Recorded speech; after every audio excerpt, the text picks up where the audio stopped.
Chairman, I'd remind the members that the much celebrated transportation bill was done in about a 16-hour committee meeting, done by telework, and then that bill, after it was passed, was probably something we could all live with, hold our nose maybe. It was then taken, I believe, to the Speaker's office, rewritten with the help of some lobbyists. And that bill, 85% of it was what we would say was not traditional transportation. And the rules were suspended, and we were not allowed to amend it on the floor. I always think it's good to put things in perspective. Mr. O'Malley, yes. I am the 435th most powerful member of Congress, so when I ask my questions, everybody's already asked all the good ones.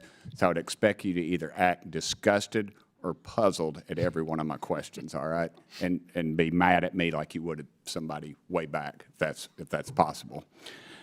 Is it true that 230,000 federal employees work remotely?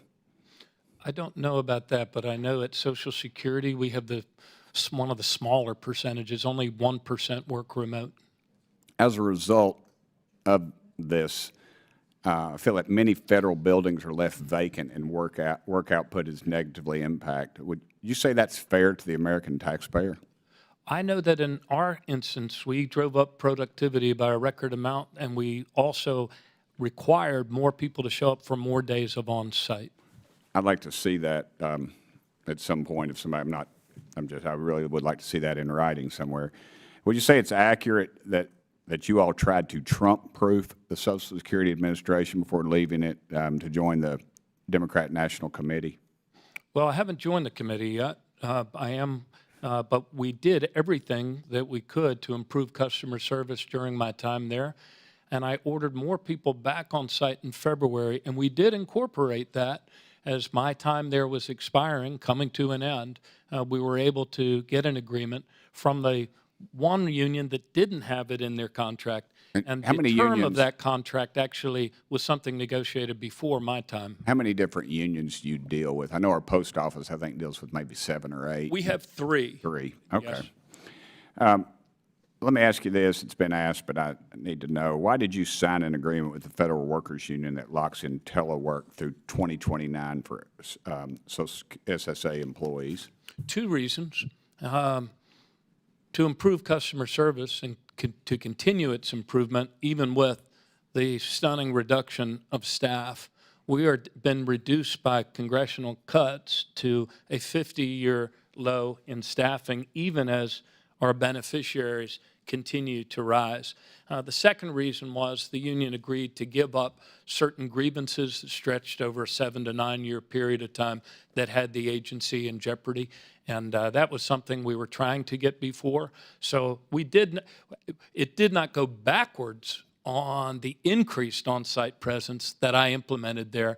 That also helped contribute to the record high in productivity. And that chart, that's the highest, and this is audited and has long been audited. It was the biggest increase in productivity on a year-over-year basis, at least since 2013. Okay. Your agreement protects telework for Social Security employees through 2029. According to the Biden-Harris administration, 58,875 Social Security employees are telework eligible. Of those employees, only 46.9% of them spend their time in the office. Why did you guarantee most Social Security employees the ability to show up less than half that time? Well, they all work 5 days a week. They are producing for the American people, even though their staffing's been reduced to a 50-year low. But in the agreement, it does say management has sole discretion to temporarily change, reduce, or suspend approved telework days for any employee, office, component, which is like a division of Social Security, or agency-wide due to operational needs. And that's consistent with the language that was in the I believe in the other 2 agreements, which were negotiated before my time. I do remember during COVID, I remember a Democrat chairman was called on somebody, and you could hear birds in the background. He was obviously on a boat, and he said, "Do I hear seagulls in the background?" And then another one was, I remember, in his boxer shorts. He did have a tie on, though, so he had a shirt and tie, but when he stood up, they saw his boxer shorts. So I always thought that showed that I felt like telework was not as productive as we once said it was. Mr. Davis, can you explain how the large-scale telework posture of the federal workforce has affected your mission to make D.C. a better place? And I'm out of time, so. Yeah, well, I just say, I mean, it's Quickly. clearly hurt the tax base. It's hurt incoming revenues. It's hurt the metro system. So I remember when the mayor of Washington came in here and she petitioned the president to please send people back to work just because of that.